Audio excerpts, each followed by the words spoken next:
The tempest had swept across the Wyoming Badlands like a vengeful deity, devouring the sun and draping the terrain in a dull, ashen veil. The gale howled through splintered corrals and tumbled-down sheds, hauling along the scent of grit, damp soil, and a sharper tang, something acrid, like old remorse. Jack Harlan pushed through that fury on horseback, his Stetson tugged low, his chin locked tight. Folks in the settlement dubbed him the Steel Mustang, a soul forged from ache and hush. He wasn't mean-spirited, but he was icy. The sort who packed a six-shooter not for safeguarding, but to recall that compassion came with a cost. He'd surrendered everything once, his spouse, his spread, and his kin, all felled by the same crew who now lorded over the basin with guns and avarice. When he arrived at the scorched ruins of the Dawson farmstead, the clamor died away. Just the sizzle of the downpour cut the quiet. The dwelling had been set ablaze days prior, and the reek of charred wood still hung heavy. Then he caught it, a weak wail, fragile and frantic, drifting from the caved-in barn. He swung down, boots squelching in the muck, and shoved aside the blackened planks. Underneath, quivering and smeared in grime, huddled a lady, her locks matted with cinders, her gaze frantic with terror. She scrambled backward, murmuring, "Please, don't harm me." Jack halted dead. That timber struck him like lead to the ribs. It was Laura, Deputy Vance's girl, the one he'd sworn to shield before the conflict, and rye whiskey upended it all. He dropped to a knee beside her, his tone gravelly. "Laura, it's Jack." She peered through the sheets of rain, then her frame quaked as she struggled upright. She said, "They came for Pa. He was in their debt. They torched it all. He's gone." Her words splintered. "I fought to halt them." Jack scooped her up easy, draping his duster over her shoulders. She flinched and breathed, "You're hurting me." He paused, locking eyes with her, his voice dropping low, almost shattered. "It's the only strength I've got left." They lingered in hush, the squall raging about them. By dusk, they hit a modest shack buried in the firs, one Jack had hammered together years back when he still figured the earth might turn kind once more. Within, the hearth flickered weakly to life. He handed her a tin of water, ripped an aged quilt for wrappings, and perched across the space, stare glued to the embers. Laura eyed him in silence. She noticed the marks on his knuckles, how his back never eased. The lad she'd known was vanished, swapped for something jagged and weary. "Why'd you return?" she queried gently. Jack's look stayed on the flames. "'Cause out here, the past don't fade. It just lurks beyond the door." A coyote yipped across the hollow, and Laura's pulse skipped. Jack's hand drifted to his pistol without a glance, the motion fluid, instinctive. "They'll hunt you. The ones who raised my place. They spare no eyes." "I'm banking on that," Jack answered. The blast slammed the entrance, the shack quivered. For a beat, Laura swore a silhouette shifted amid the trunks. Jack rose, strode to the pane, and scanned the gloom. The rain had shifted to sleet, stinging like shards against the logs.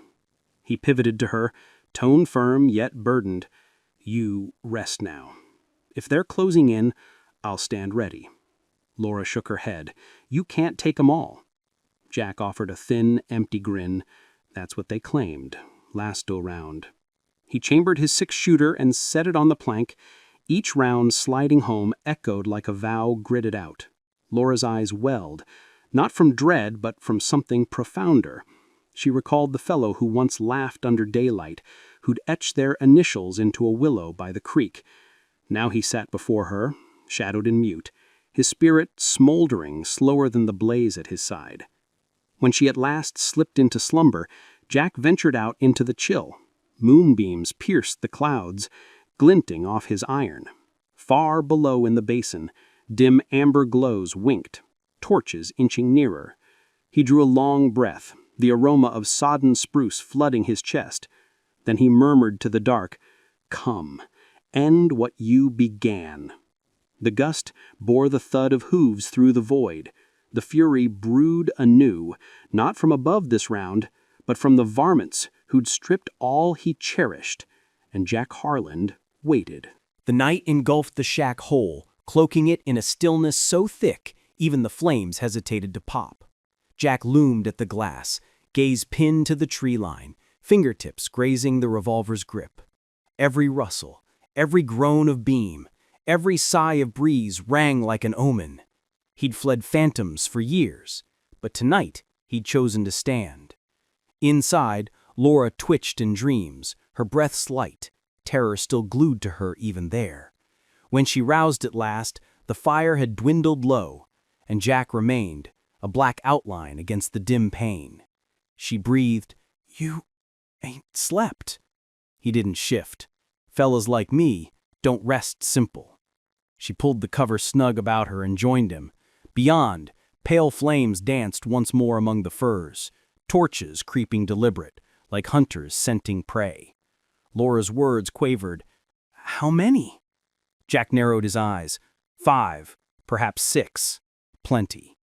"What'll you do?" He flicked a look her way, face unreadable. "End it." Before she could reply, a rifle cracked through the woods. The report bounced off the slopes, keen and near.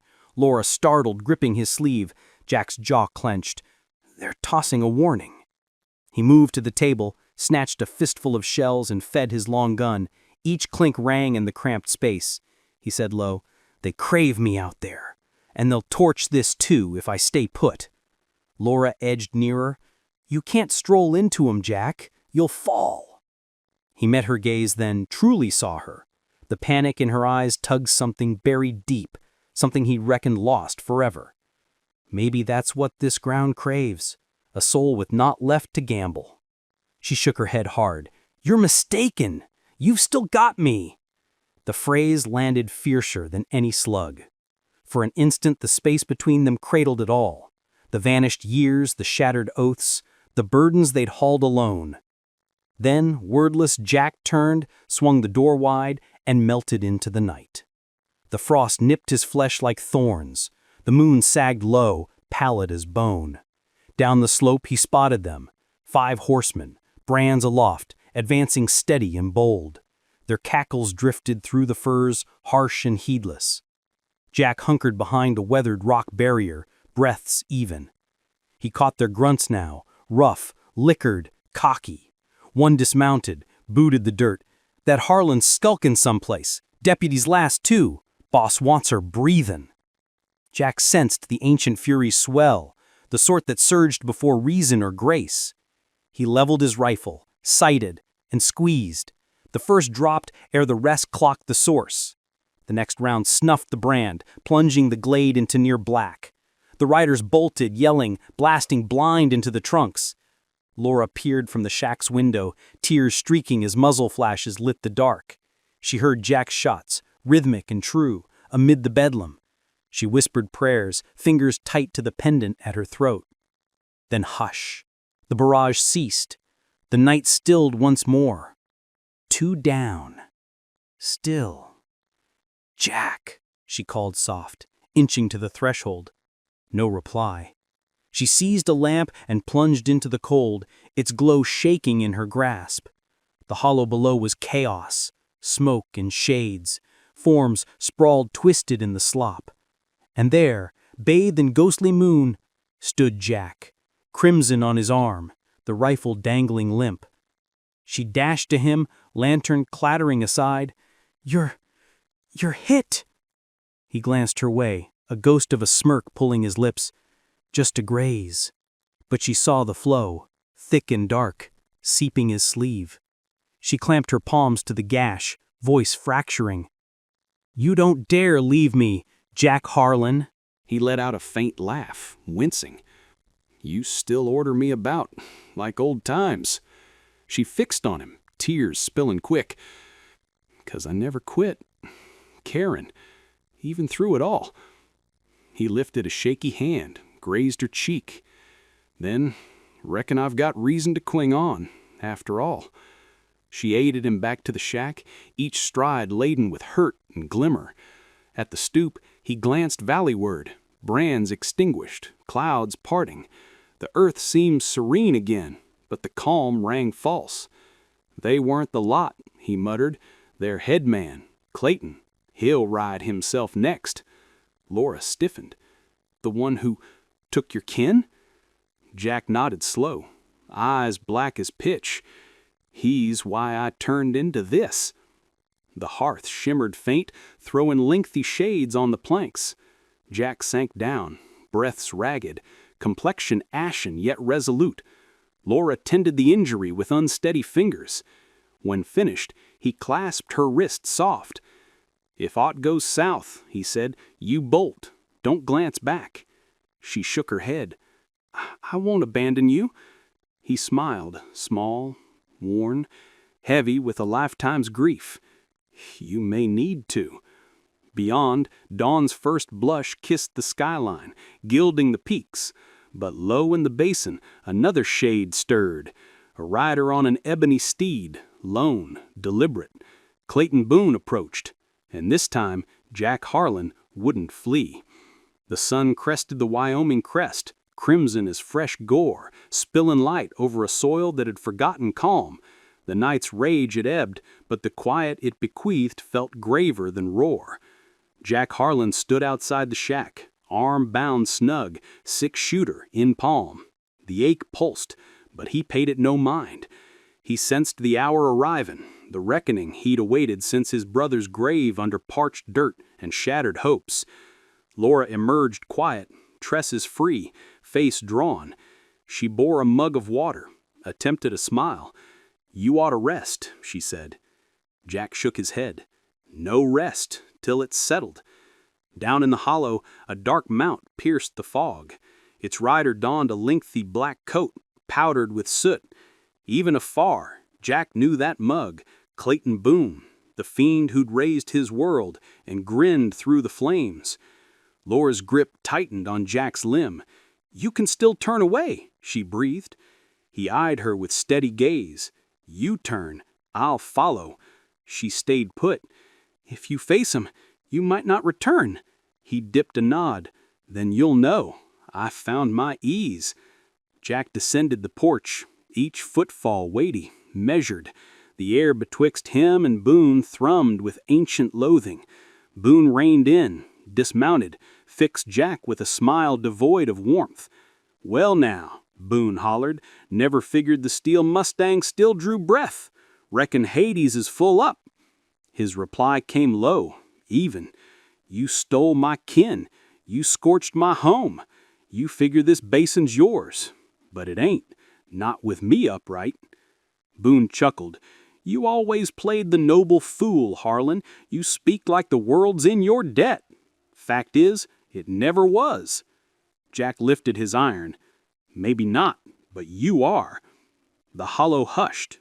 Two souls squared off, specters of yesteryear hovering in the morn.